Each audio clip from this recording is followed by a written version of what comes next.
Great. Well, welcome everyone, and thanks for joining us at this special time for this colloquium. Today, I'm delighted to introduce Professor Reinhard Genzel.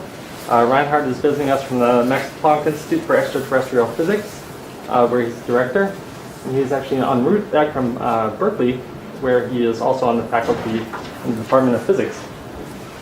Reinhard is an experimental astrophysicist who's pioneered many sensitive new instruments in the infrared through the submillimeter, and he's studied in particular the central regions of galaxies. This has included increasingly detailed studies of stellar orbits in the galactic center, and this work has led to the most compelling evidence we have to date for the existence of supermassive black holes. He's received a number of awards in recognition of these contributions, including the Baldwin Prize, the Shaw Prize in Astronomy, the Crawford Prize, and the Herschel Medal of the Royal Astronomical Society. And I think that it's fairly self-evident that all of these achievements grew out of the few years that he spent here at the CFA as a postdoc. During that time, he was studying 22 gigahertz VLBI, which in Moran, and also infrared studies of galactic star-forming regions. So this is actually not so crazy that what he'll talk about today is in some sense merging those two. And he'll tell us about the recent and really extraordinary efforts to enable high-resolution astronomy with infrared interferometry. So. Thank you. Yep, it does feel like coming home. It does. Yeah, Jim, I remember I was giving a talk here. George B. Field was somewhere here, 39 years ago, presenting the result of our 4-year effort to measure proper motions of masers. And so, you can put what you said in positive terms, also in negative terms, I had a good start. And since then, it's been steadily going down. My highest cited paper is my diploma thesis. That's what you do as your master's in Germany. It's still the highest cited paper, And these maser cloudlets and movement. But what else are we doing now than measuring little maser cloudlets? Okay, they're just stars.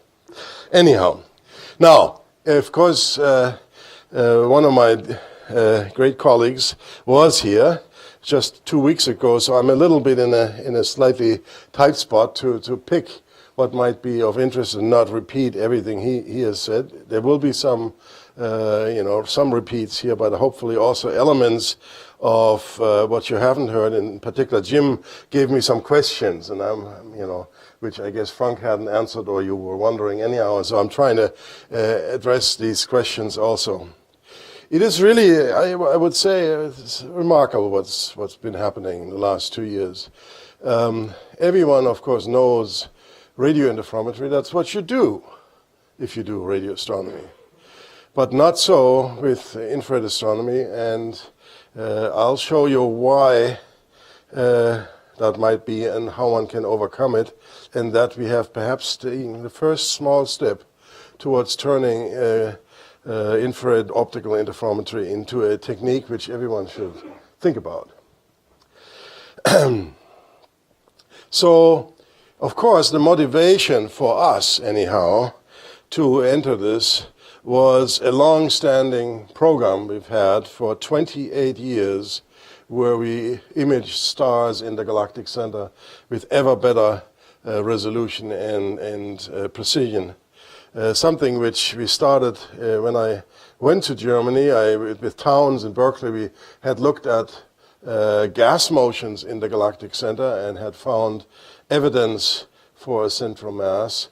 But it was clear that this was not a definitive piece of evidence, because gas, you can push around with magnetic fields, winds, and so forth. So if you really want to have solid probes of gravity, stars seemed the way to go. And of course, that meant going to the near-infrared. Optical is out because of the extinction to the galactic center. Near-infrared. And then, of course, at the time, it was very difficult to find good enough detectors. So a very important point was the time around the launch of Space Telescope in NICMOS, because then a detector became available which was sensitive enough that one could detect stars in the galactic center in, say, half a second or a few hundred milliseconds. Why is that important? Well, that's sort of the time of stability of the atmosphere And so you can take images where the seeing has not yet distorted and removed all the diffraction limited information. And so for us, really, it all started not in the VLT that didn't exist at the time, but a precursor telescope, 4-meter class telescope nearby, the NTT, the New Technology Telescope, and we built the first speckle camera. This was in 1991, and ESO let us actually use that at the telescope, which was rare. ESO is not an experimental facility usually, but it wants to have its own user instruments on the telescope. And so we started then, and the leader of the project then was Andreas Eckert, and we said we could see motions of stars in a few years, and we did actually. At the same time, Andrea, yes, having done her thesis in speckle astronomy on young stars with Gary Neugebauer, moved to UCLA, and Eric Becklin convinced her to do the same thing, which is to work with the instrumentalists on the Keck. Keith Matthews, for instance, then also Mark Morris joined. And so they started their effort on the Keck telescope a few years later.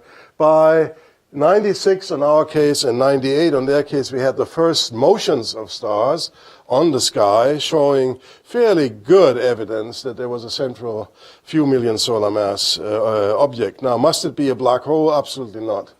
Absolutely not. And this, as you will see, will be a bit of my theme in this talk, and I apologize to those of you who have otherwise strong opinions. I take a very, very, shall we say, high standards of what a proof is. So at that time, we proved that there was a mass of a few million, plausibly within the central, say, 0.1 parsec. So that's pretty good evidence, but it's definitely not decisive evidence. So when we had that, and the Keck group also got the same result, we were mightily proud, but we started thinking, what can we do better? What is it, what limits us?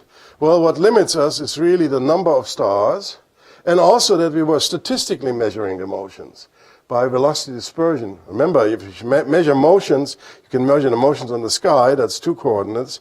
You can measure the space, the coordinate on the sky, that's another 2 coordinates. But to fully determine the orbit, you need 6. You can measure the radial velocity. If the star has a spectrum, then you have 5. You're still missing 1, which is the z coordinate. So the z-coordinate we didn't have, and therefore you can only argue through statistics, and so that is like a square root of n effect, so that makes it very hard to make very precise measurements. So we need orbits for individual stars. We made simulations, and they all took a few hundred years, and that it clearly was even too long for Max Planck directors. And then we got lucky, both of us, in that we had one star which showed curvature. The Keck group discovered that first. And then in 2002, when we made the move to the next instrument and the VLT, so we had built with MPI the first adaptive optics camera. So now we went from 0.15 arcsecond resolution to 50 milliarcsecond resolution, and we had much sharper and deeper images. And so in 2002, we actually saw how one of the stars actually took the turn. That was fantastic. You don't need a Bayesian analysis for this. You just take a graph paper and sort of sketch in an ellipse and sort of a few angles, and sure enough, 4 million solar masses was inside of that. And the peri-distance of that star is 16 light hours. So that's about 300 astronomical units. So you're down now on the scale of the solar system, and if you use v squared r over g, or the other way around, we're talking about an object which moves there at about 8,000 kilometers per second. So that's pretty good and pretty close. At that point, the constraint was already good enough to throw out various proposed other, typically astronomical solutions. Like you could have a cluster, I mean, not very likely, but certainly possible solutions like a cluster of neutron stars, a few million of those, or a cluster of a few 100,000 stellar black holes, or something like this. This you could all exclude. But was it a black hole? Absolutely not. Not good enough. So here we were, mightily proud of all of our achievements in 2002 and 2003. Both groups had gotten the same result again. What could we do next? And that's when, in fact, at least on our side, it was clear we've got to get closer to the object and we've got to be able to measure still more precisely. How could we do this? Well, what about interferometry? And so by about 2004, we started seriously thinking about it. In 2005, we proposed to ESO to build a machine called Gravity to them. It was sort of a room like this with about 100 people. I recall most of them looked either angry or they laughed. Because the people in there was the classical infrared interferometry community, which was used to looking at very bright objects, which you could fringe track on and so forth. And they said, what? 17th magnitude? So that is the challenge we had ahead of us to build things which went so much deeper than anything which was possible at the time. Now now we are in 2005, we're beginning to think about gravity, at which point we already had another new development on the telescope called Symphony, which was the second of our integral field units we built. And Symphony does spectroscopy, but across a field at the same time. So it's wonderfully suited to put it behind adaptive optics. Then you get a diffraction-limited deep spectroscopy with an 8-meter telescope. Symphony has been a gorgeous instrument for all kinds of purposes, in particular also high redshift galaxies. Okay, so it's not only the galactic center, but that was one of our motivations. Now, of course, as you well know, in interferometry and in adaptive optics, you need to have a bright object to track your phasers on and flatten the wavefronts, and that is very rare. So on the way, the next thing we did is to develop laser guide star facility, the first one. It's not anymore on the telescope. And then really we were in shape to measure orbits well enough so that by a few years ago we had a measurement of few percent accuracy, 5%, 10% accuracy of the central mass. We knew that the extended mass outside of the S2 orbit was only a few percent, and that the radio compact source, Sagittarius A star, is coincident with that with that mass to within a milliarc second. And then Mark Reed showed that from motions, or rather not motions, of Sag A star relative to quasars, that the motion of Sag A star itself in the local reference frame was less than a few kilometers per second, while the stars were buzzing around there with up to a few thousand. Clearly, that looks like an elephant and might be an elephant. Is it an elephant? No. Sorry, not good enough. You have to still work harder. Now, interferometry, okay, take two telescopes and you look at a star at some wavelength on a certain baseline. What you've got to do to get coherence in a simple adding interferometer, you have to first compensate for that path length difference. Now, in the radio, you do this, of course, in waveguides or in cable or whatever else, not so in the optical. So the first thing you encounter is now you have to do everything in free space. In the case of VLT, what you have, you will see that, is you have the VLTs up to 130 meters in path length difference baseline, and then there is a tunnel underneath. In the tunnel, you have little carriages running along to compensate for the optical path length difference on the object, given the time of night, etc. So that's delta here. So it's much more effort to generate this delta than you have in radio. The next problem is the coherence time of the atmosphere. That's a real big one, because the coherence time of the atmosphere in the radio is minutes or even longer. Here we have 1 millisecond time, and then the fringe is gone. So that's really a challenge.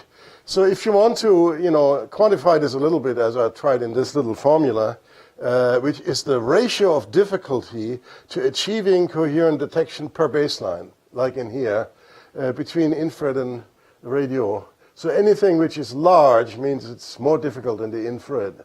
The first thing is the coherence time. There it is, which is a large factor right there. The next one is this here, which is the size of the fringe, if you like, okay? Now, we have the advantage in the infrared that we have very broad bandwidth. You will see that later. That makes us very sensitive. But that means that the size of the fringe is correspondingly smaller. Delta lambda over lambda, right, is large, therefore the fringe is very much smaller. So this factor, again, is a very large factor because the fringes are small in phase space, in real space as well as in time space. Then there's some advantages and or disadvantages. In the radio, you are at short frequencies. So that's good for the radio, that's bad for infrared. But then you look at very bright sources typically, synchrotron sources or masers, which have very high brightness temperatures. Not so in the optical or infrared, there you're looking at thermal sources. So this factor sort of more or less compensates. You're looking at objects which are intrinsically fainter, but then you do it at higher frequencies. And then finally, this one is sort of a factor telling you something about efficiencies. And unfortunately, and I think Frank showed you the movie, I won't do that today, how we torture the photons. There's only about 0.5% left and not died along the path when they reach the detector. So radio interferometry is more efficient. So you put this all together, about a 10 to the 5 difference. So Charlie Towns, in his life biography, if you like, in annual reviews, sort of summarized what he wanted to do in the rest of his life. And he was only 90, very young man, and ready to do the last 10 years. And so he said, well, the first and most important thing is to look at the galactic center with interferometry. Now, he built an interferometer, 10 micron interferometer, very important device. But he didn't see anything, and not in the galactic center. That was really very sad for him, and the reason is exactly that. Is that, it's just too difficult to do that, and especially at 10 microns, I should say, where you then have additional noise. The next factor is imaging interferometry. So far I've talked about one baseline.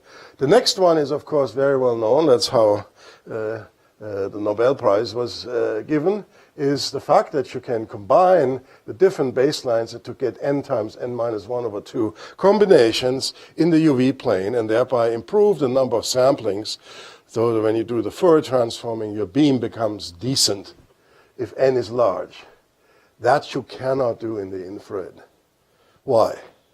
Well, because in the radio, you have amplifiers which can amplify the electric field strength before detection without loss. Not so in the infrared. And if you put some such device in the laboratory, Towns had a PhD thesis for that. Bob Boyd built such an amplifier. You get horrific noise, that's called quantum noise. And so it's not very efficient. So we cannot amplify. Therefore, the more telescopes you use, the less signal on each baseline you get. So in a way, actually, the 4-telescope VLT is sort of an optimum. I could imagine a 5-telescope. Laborie once proposed a VLA 24. I think it's not going to work because the sensitivity per baseline is going to be so bad that you're really not looking at faint signs. And that's the trick. Because if you can't do faint signs, things which are extragalactic or very small little sources in star clusters, something like this, then most of the astronomy community are not going to be on your side. So that's why infrared and optical interferometry has not been very successful. Reinhard, a question.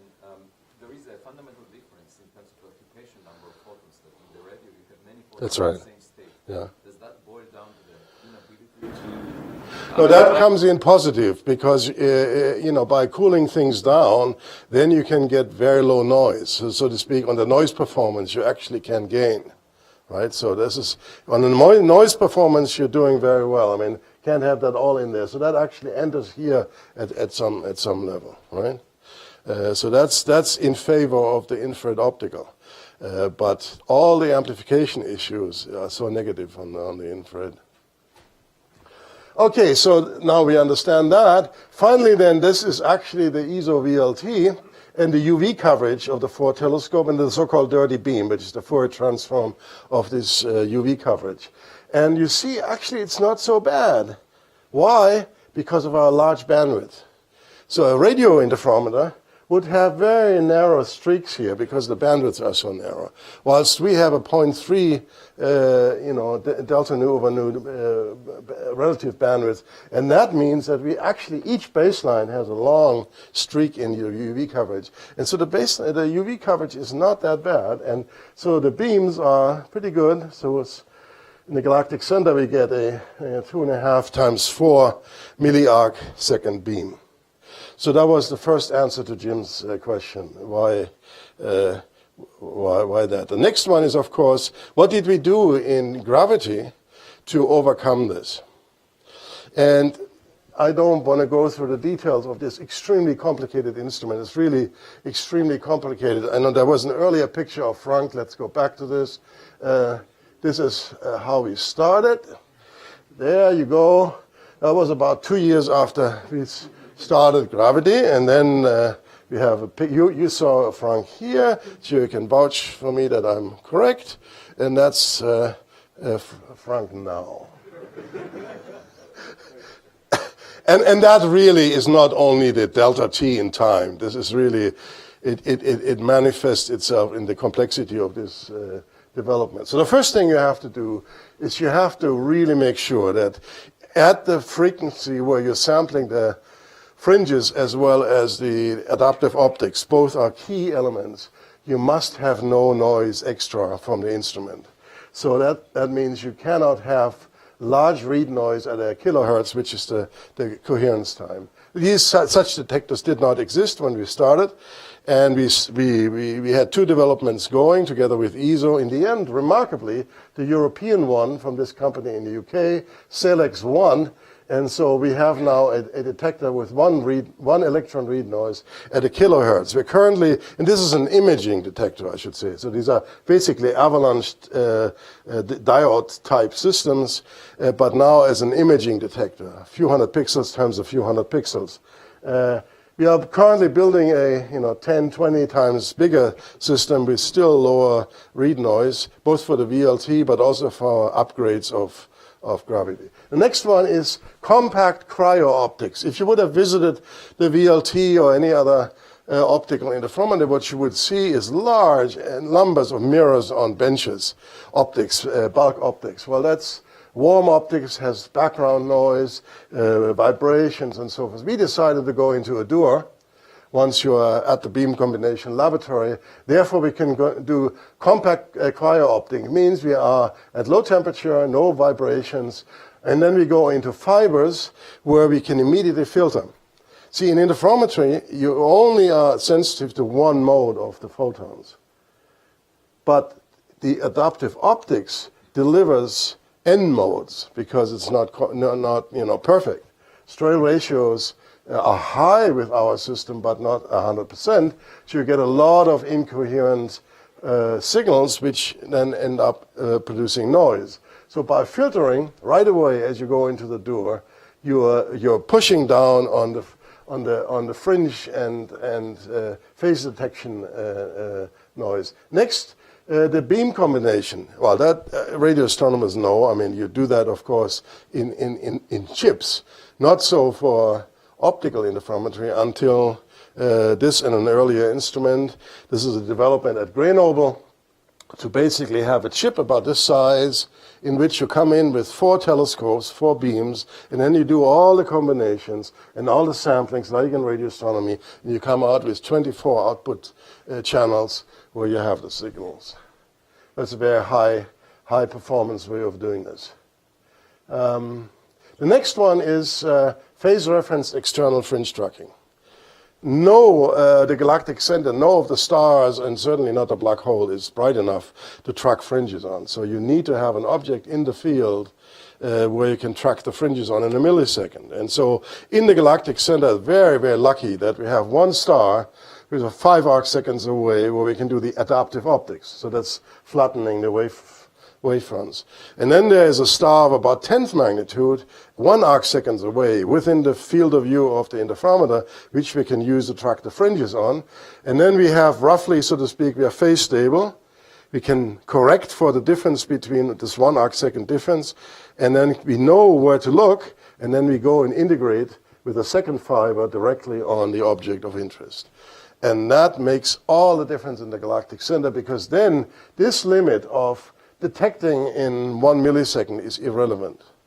So this has been the limit of interferometry. We are now taking images, as you will see, at K of 21. So that's 11 magnitudes deeper. Strain ratio high quality laser metrology, so we're sending lasers back to the telescopes and measure all the differences and so forth. And then, of course, we have various modes, imaging, spectroscopy, polarization, all in one.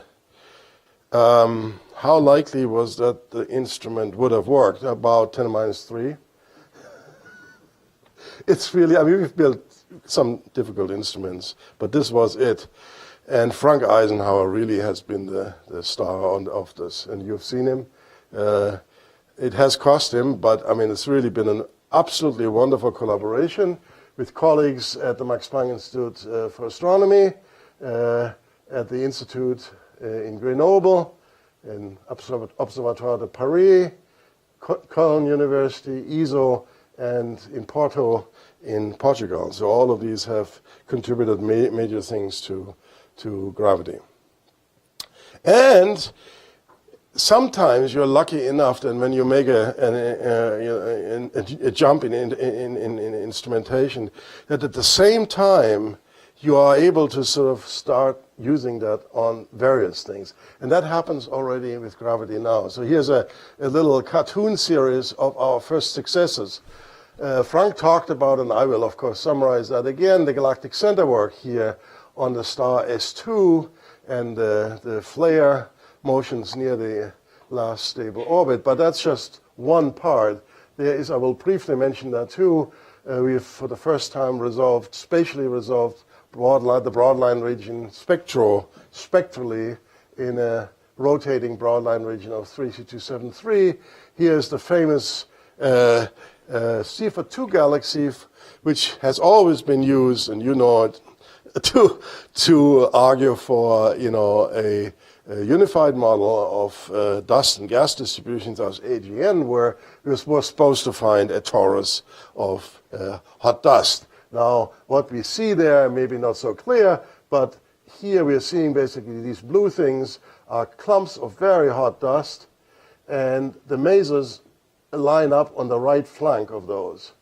And the nucleus is right here in the center where you can see the radio continuum. So the picture, we have an edge-on disk, thin, just like the masers. So no torus. Some of our colleagues won't like that so much, I know, but that's what we find. So there are other things which we did expect, like, for instance, beautiful work on multiplicity in high-mass star-forming regions, then gas flows, very complex gas flows, in good old friends like SS433 or Eta Carina, where we have spectroscopic imagery, okay, of detailed structures. And then finally something which, you didn't expect at all. Writes one day, Sylvester Lecour on the team, you guys with your AGNs and galactic center black holes, I have something much better. I have exoplanet spectra. And here's one of them. That's Beta Pig B. The second is already now accepted for publication. And these spectra, I'm told, is significantly better than what's been possible so far. Why? Well, because interferometers are filters. So the coherent speckles, which play coronagraphs, if you have not 100% strain ratio, are not seen by the interferometer. It's just blended out, doesn't know it. So the noise is lower, okay? The transmission is also lower, but the noise is lower, and so that's why this is possible. So, I mean, there's lots to do now. Already this year, the VLT as a whole will use about 17% of its time on interferometry. That's a proof that something has happened. And we can do more. I come back to this at the end. Now, let's go to strong gravity and things which also are near and dear to your hearts. And of course, this is really a set of steps, in my view, from pretty easy to ever more difficult. So from pretty easy in the post-Newtonian world, where maybe some of your colleagues say, why are you doing this? I mean, everyone knows that GR is correct at post-Newtonian 1 level or something like this, to the most difficult, where eventually you want to really prove that something is truly a Kerr black hole, quantitatively. And I'll come back to this. I think that's very, very difficult. I want to point that out. It's very, very difficult, and one should not take this lightly. And I'll take you to the first two steps, some of which actually went faster than we thought. So here we are looking at the star S2 in 2018. We knew that. That, in fact, determined when we had to deliver gravity. 2005, remember, we had proposed gravity, and then we knew, okay, the star is going to come back 2018 for its next peri. We've got to be at the telescope, and then we can measure with interferometry and spectroscopy the orbit much more precisely, and that allows us to get PPN1 spectrally and perhaps also astrometrically. So that's the gravitational redshift, and that's the Schwarzschild precession. That's what we had early on. So in fact, that's the first paper by Eckhart et al. In '93. That's the first speckle image where, in addition to stars which all were known, there was something near Sagittarius star. And so one of these blobs, which you can't really know, that's S2, turns out. Of course, at the time, we didn't know what it was. And so this has then turned into a sort of a standard method for the Keck group and ours. So we followed this. Here's our first image. Underneath here, that's 92. The red symbols, that's speckle times. Here was the first peri, which I described to you, both groups seeing clearly that there was a pointed mass, and it went out again, and then coming around. And here we are, starting with gravity in 2017, catching this entire key part of the orbit around peri. And the key thing is that the confusion, I mean, first of all, you measure more precisely by a factor of 10 or more. And the second one is you'll suffer much less confusion. I don't know whether you see this, but the star in 2018 is a little elliptical. It's a little extended. Why is that? Because Sagittarius star emits all the time, but it varies up and down. You don't know how much, but it pulls the centroid of the emission with adaptive optics by a few %. And that's enough to basically make your measurement in 2018 terms or post-2018 terms useless. Before, of course, we were quite happy about that. But now I think the standards have gone up. It's just not good enough to measure to a milliarc second. We now want to measure to 50 microarc seconds and better. And in fact, that has been done by gravity. Here's the deepest gravity image. This is an 8-hour exposure in 2018, where the RMS noise is 21.1. So that's more than 10,000 times fainter than previous. But you do see there's still noise in here, which is not thermal noise.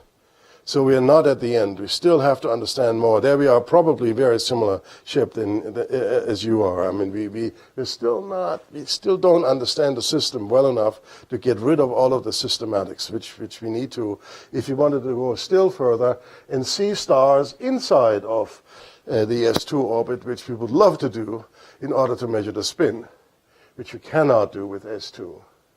So that's sort of gravity imaging. And so where we used to, with adaptive optics, measure the motion from maybe on few months scale or yearly scale, here we can do it from day to day.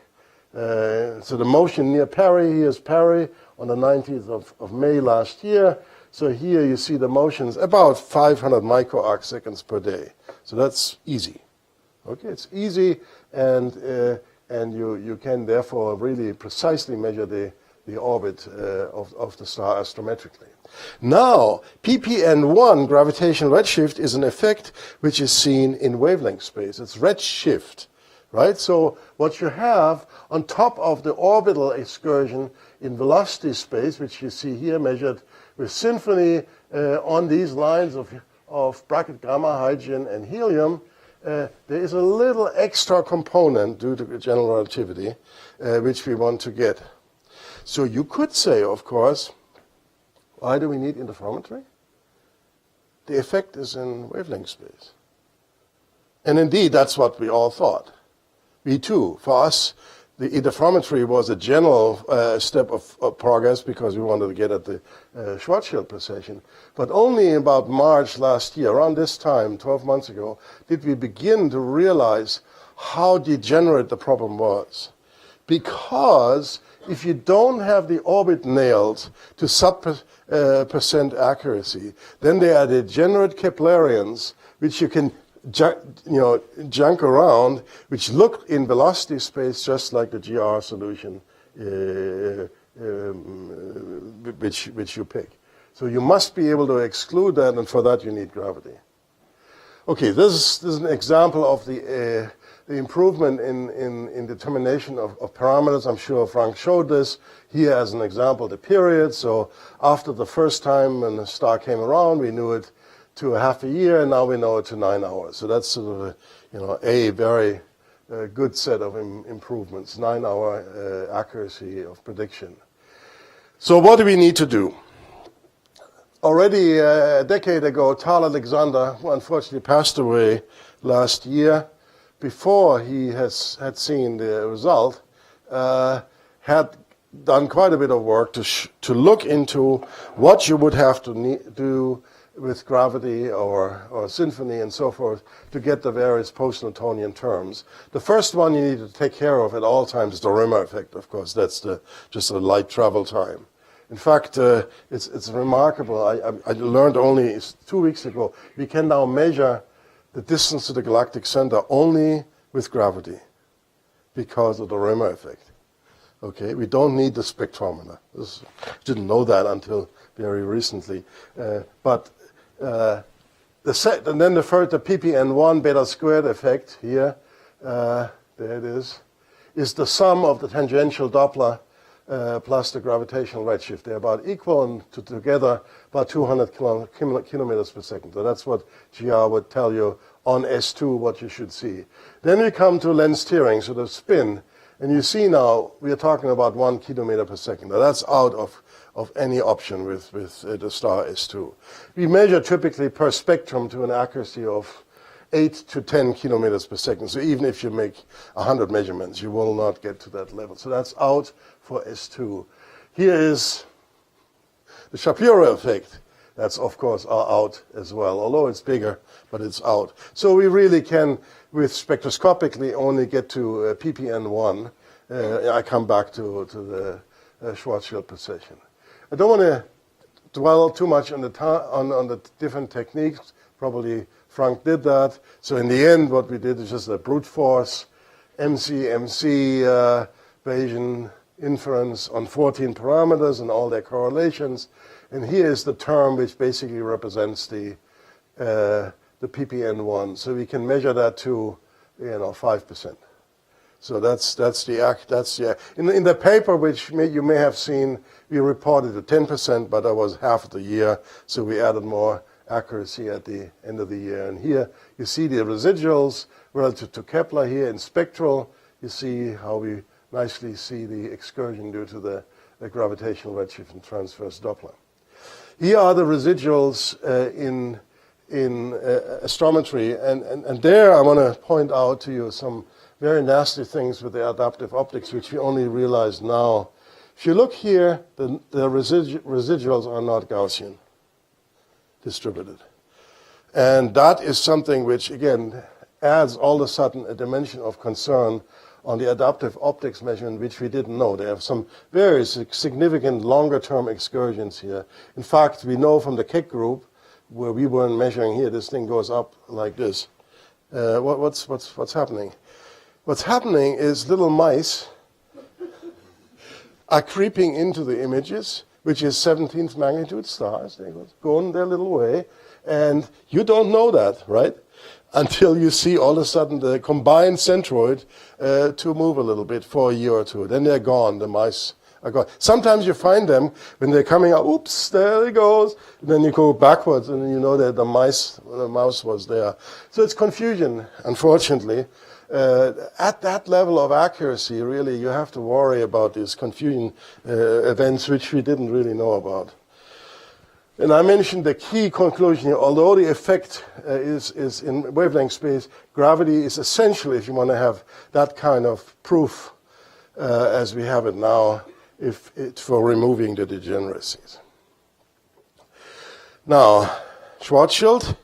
Well, we knew we would need some time to measure Schwarzschild. Since the orbit is very elliptical, and the Schwarzschild, the strength of the Schwarzschild precession term strongly depends on radius, more or less all of the 11.9 arc minutes of the Schwarzschild precession occurs in the innermost part of the orbit. It's like a kink. So you come in on a Kepler, then you go in, then you kink to another Kepler, and you go back out. So it's not that you're precessing slowly over the orbit, which would happen in a circular orbit.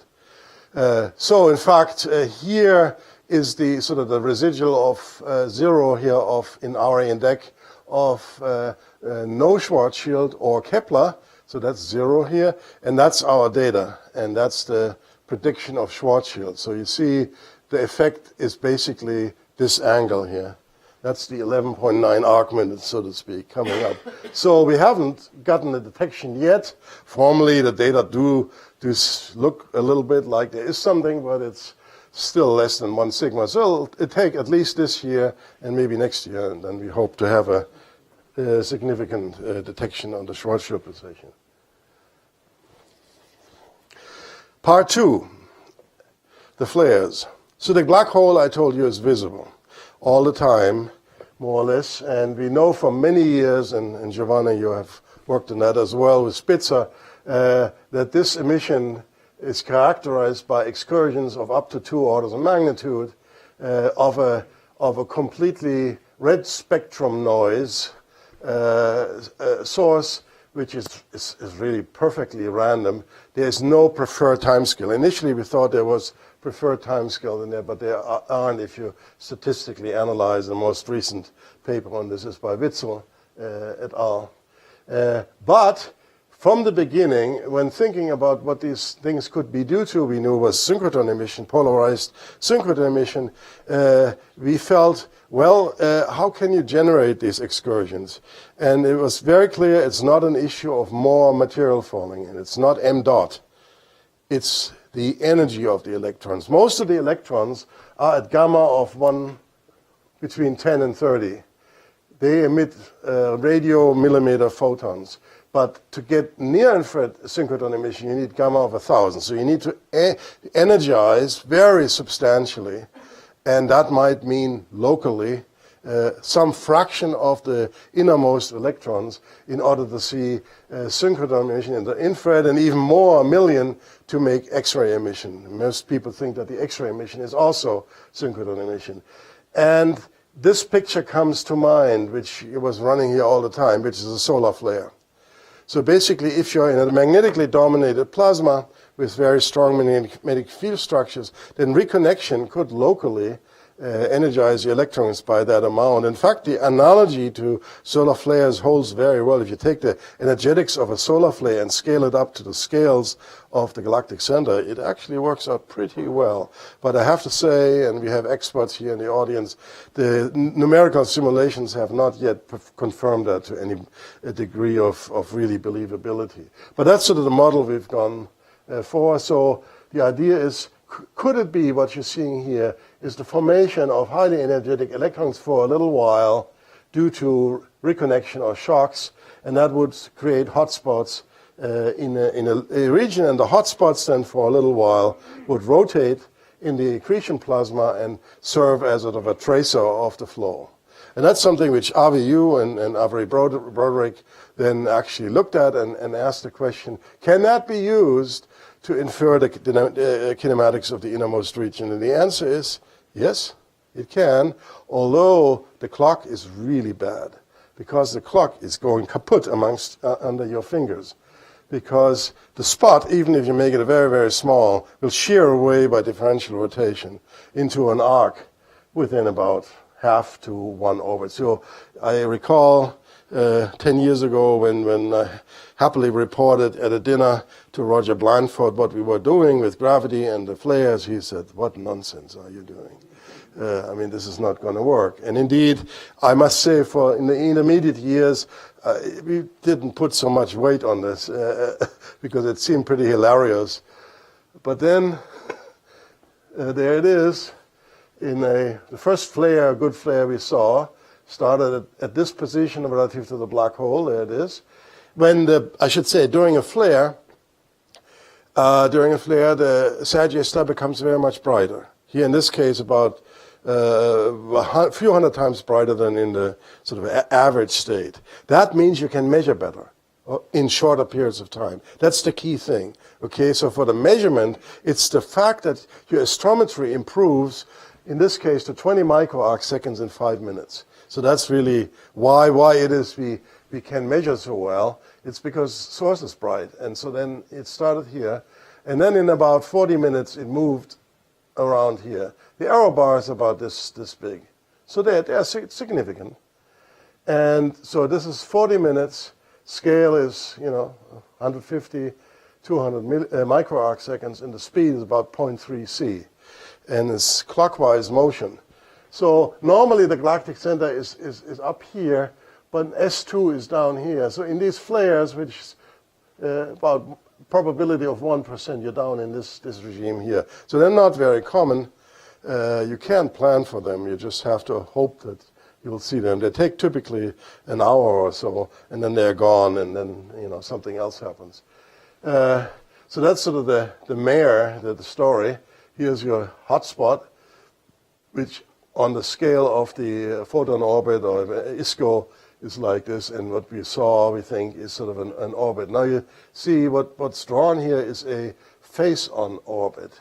And in fact, the analysis, various techniques, ray tracing, Reinhard's spreadsheet, and everything else, always delivered this up. You see in the red and the blue here, as a function of time, the excursions in X and Y, and you see, goes up and goes down, goes down and goes up, pretty sinusoidal, as you would expect for a face-on situation. Here's the fit. Now, I've heard the question several times over the last few days giving this talk, or just conversations.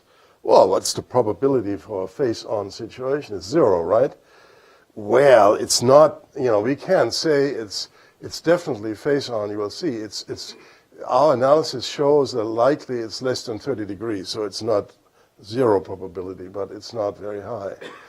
Now comes another thing we saw, which is polarization loops, something Jim is very familiar with. So if you have a polarized cloud due to magnetic fields, then of course the polarization you measure is perpendicular to the magnetic field. And in most everyone's picture where the magnetic field is in the plane of the plasma in a toroidal fashion. That's what most people feel should be the geometry. Then the magnetic field goes like this. That means the polarization should go like this.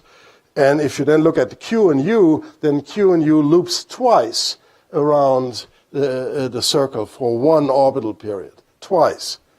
And so here we have one flare, and here you see the Q and U components, relatively speaking, and within one orbital period, it went around once. And in 2 other flares did the same thing.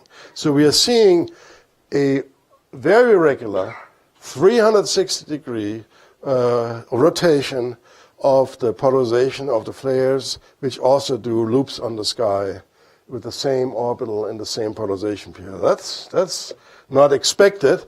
And we think, and this is due to Jason Dexter's work, the reason is that we are near face-on and we are looking at a poloidal structure. So if you have a pure poloidal field and you look at it face-on, then the field is right at you. That means that the polarization is constant. It doesn't vary at all. Now you tip this thing just a little bit, then all of a sudden you get light bending and multiple imagery, and they pull, so to speak, a bit of the in the other direction, and they make a double loop like the other one. Now, if you go edge on, then actually that component dominates. You can get a double loop again. But at near face-on situations, you get sort of a degenerate thing where you get the double part of the loop is sort of teeny, and you get a single loop. So that's Jason's explanation, and it is for you to check this, please. Yeah, I mean that's very clear that if that's correct, you should see it also with the Event Horizon Telescope. So here are the various reasons why we think we are near face-on. Reason number one is we don't see in the variability any periodicity, and that means Doppler boosting doesn't play a strong role. We don't see it in the data. And Doppler boosting, of course, is a strong function of inclination, and only if you're less than 30 degrees do you not see a strong variation, boosting, deboosting situation. That's the first one. That's called contrast here. So that puts us in this regime. The next one is the astrometry of the data puts us roughly in this regime, and the polarization loop is roughly this. So this is sort of the preferred region, around 30, 20 degrees inclination. So it's not exactly face-on, but it's pretty face-on. Perhaps supporting this is the first 3 millimeter, 86 gigahertz VLBI data from Isaon et al., where you can see shadows, of course, at that wavelength. You have very significant scattering, but the source looks fairly irregular, fairly circular. So either it's a face-on system where the jet may be then along the line of sight, or it may not have a jet. That's also a possibility. But if it's a jetted source, as many of us believe, then indeed this circularity would also say it might be face-on. Again, that's something which very much I hope I'm looking forward to AHT data to confirm that. So that's the summary of the galactic center experiment.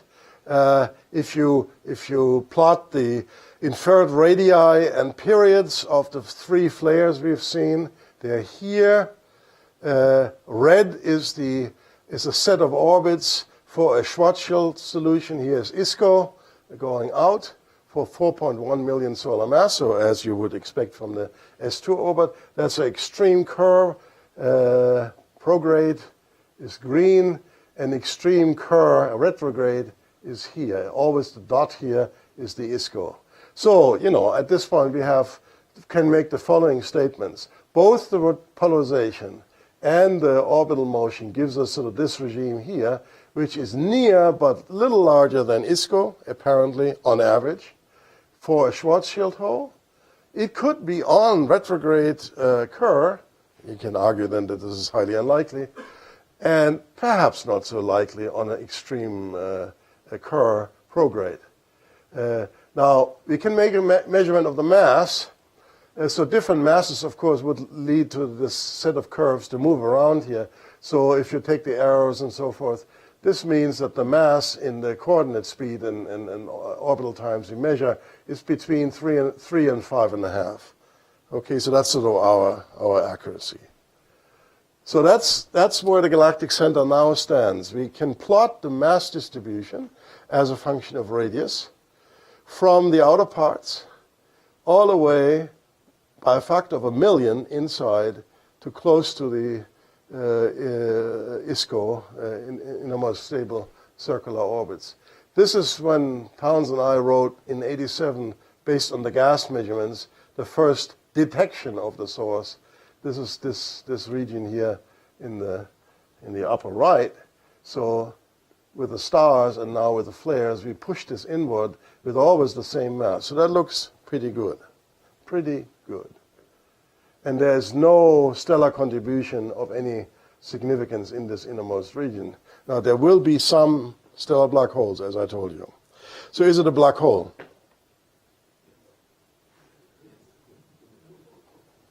No, doesn't have to be. Not good enough. Sorry. I would say we better hang in here, because we can say it's consistent with. Yes, we can. But we need more. We need more. We need, if we want to prove the Kerrness, let me go to this here, we need to do more. So obviously, you guys are engaged in measuring the shape of the photon ring. That's what you want to do, and I really wish you will do it. Because then you can measure things like the asymmetry or the displacement of the ring, and there is information on the spin parameter as well as deviations from the no-hair quadrupole moment. Downside is, of course, you need to measure very well. You need to measure in the percent level, so that's unfortunately the call for. You need to measure very accurately. For us, we want to see the third star, and that gives us the spin directly. Now, we've done simulations, what is required from work by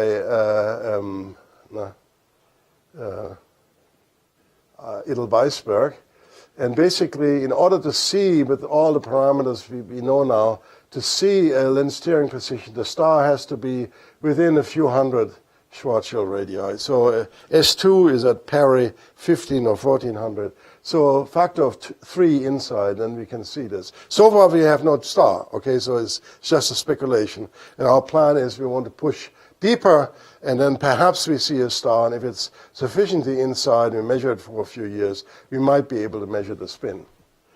So that in some paper of, I think this one is Psaltis, Vex, and Kramer, if you can combine everything, so the constraints from the event horizon, the constraints from stars with a spin, and then perhaps even better if you had a pulsar in here, then you could prove no hair and currenness, as I call it now, currenness. Yeah?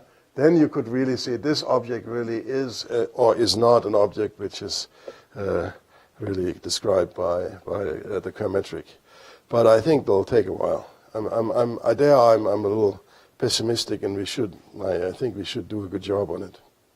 I have one more slide on the AGNs, but I'm pretty much at the end. I do have 2 minutes? Or I'm 2 minutes over? I have 2 minutes. Is that okay? Okay, so, yeah. So I wanted to summarize on one slide the work on the AGNs and show you where we can go with this.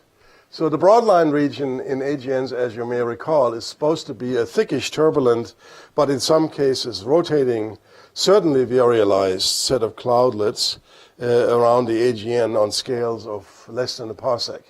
That we know from many years of observations, including reverberation mapping. Now, reverberation mapping can only give you a statistical description, so we don't, with that technique, measure masses of black holes to high precision. You cannot. You can measure it statistically well, but if you want to do, for instance, a census and then galaxy black hole evolution, then you cannot do individual black holes. It's not possible. With this technique, where you measure the motions of the broadline region by looking at the blue and the red side of an emission line, and look for significant changes in a continuous way, which would indicate a velocity gradient of rotation. And if it's rotating, well, then you can. And indeed, we were lucky that in the first year we saw in the Paschen alpha line towards 3C273, recall that was the famous first quasar by Martin Schmidt. We saw a phase signature of a degree or so in interferometer phase, which is in fact a 10 microarc second size rotating disk, pretty much face on in this case. Can a model of this, and then you see you can derive the parameters. In particular, you measure already pretty well 40%, 30% the black hole mass. So that is interesting, because the question immediately comes, how many quasars can you do? That would be interesting to many people. And indeed, with gravity as it is right now, we can do tens. And we are beginning to do that. I mean, we already are in the process. We have a second rotating broadline region already. And so we were trying to sample the luminosity function a little bit in order to test the reverberation technique in that way. 1068 I already managed. If you want to go further, we need to do something about gravity, and we need to upgrade it, and that's the last slide. So before gravity, we were at 10.5, and so there are only very few objects, as you understand. With gravity, we can do tens of nearby moderately nearby quasars. That's this cloud here, which is within that limit, but also the phase differences in order to resolve the broadline region. So that's the cloud of objects which we will be looking at now, tens of nearby quasars. But of course, we would like to get here where thousands and thousands of objects are, especially at high redshift. Can we get there? Yes, we can. The upgrades we can make is we can, for instance, do a few optical components which we know are not as optimum as they could be in an upgrade them. That's about a factor of 3 to 4, we feel. Next, we can get a still lower read noise detector. I mentioned we already more or less have it in hand by a factor of 2 to 3. We can then equip all the UTs with laser guide stars. That allows us better wavefront sensing as well as higher strail ratios on the object. That's very important for quasars. So that's a factor of 4. Higher strail ratio also improves the injection stability into the fibers by a factor of 2. And then finally, one can increase the field of view of the interferometer. That's more invasive for the ESO and do external fringe tracking on stars. That could be another factor of 2, in particular on objects which are not bright. That would be galaxies instead of AGN, high redshift, for instance. In any case, if you do that, you can get to about K of 15. At K of 15, you can see this here, about 1,000 or more local quasars. And if you look down here, you have tens to about 100 redshift 2 objects. So we will be trying to convince ESO to do this. And if so, then I think this instrument, upgraded Gravity Plus, might very well be of interest to a very large community of people, and really put us in the same domain as a radio interferometry. Thank you for your patience. I hope I haven't too much repeated what Frank already told me.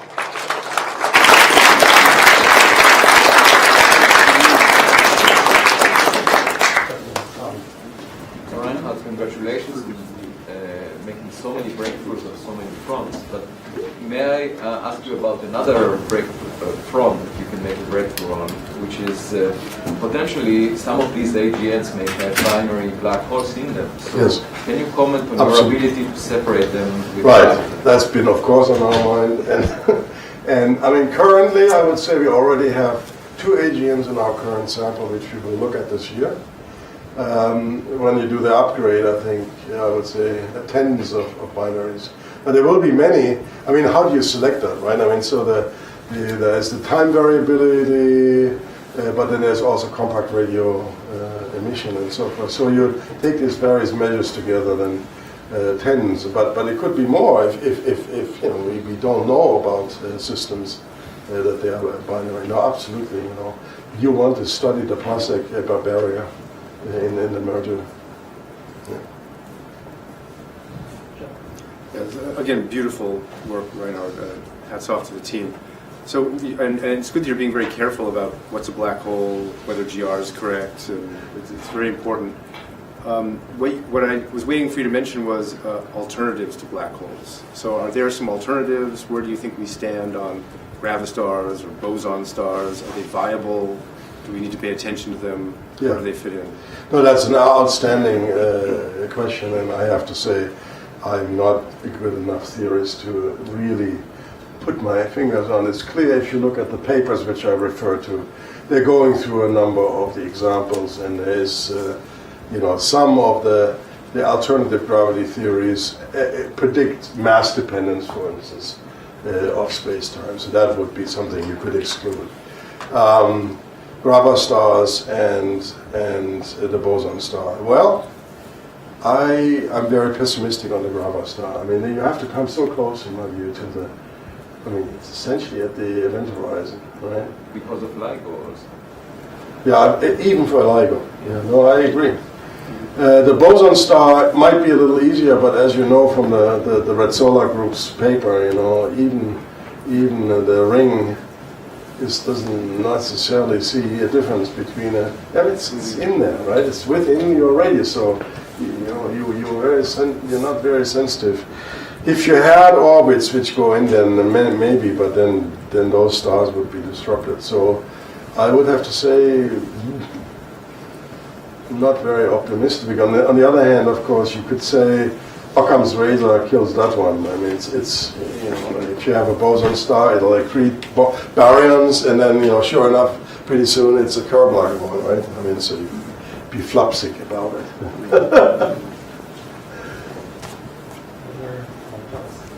I'm just wondering, you've done this on the VLT, these 8-meter telescopes. Is there any room, frankly, for the smaller custom interferometers that have been developed? Say, 3 magnitude. yeah. 3 magnitude. I mean, we have that on the mountain. We use it, in fact, for installations, and it's being used by quite a bit of the stellar work. So the bright case work is actually AT work. But as soon as you want to have the faint stuff, that 3 magnitude you cannot miss. You can't get some of it back from fewer reflections and higher throughput? A little bit, yeah. But not the full. Not 3 magnitude. Not the full 3 magnitudes. Okay, well, let's see, future questions just come up after we're talking about that. Thank you.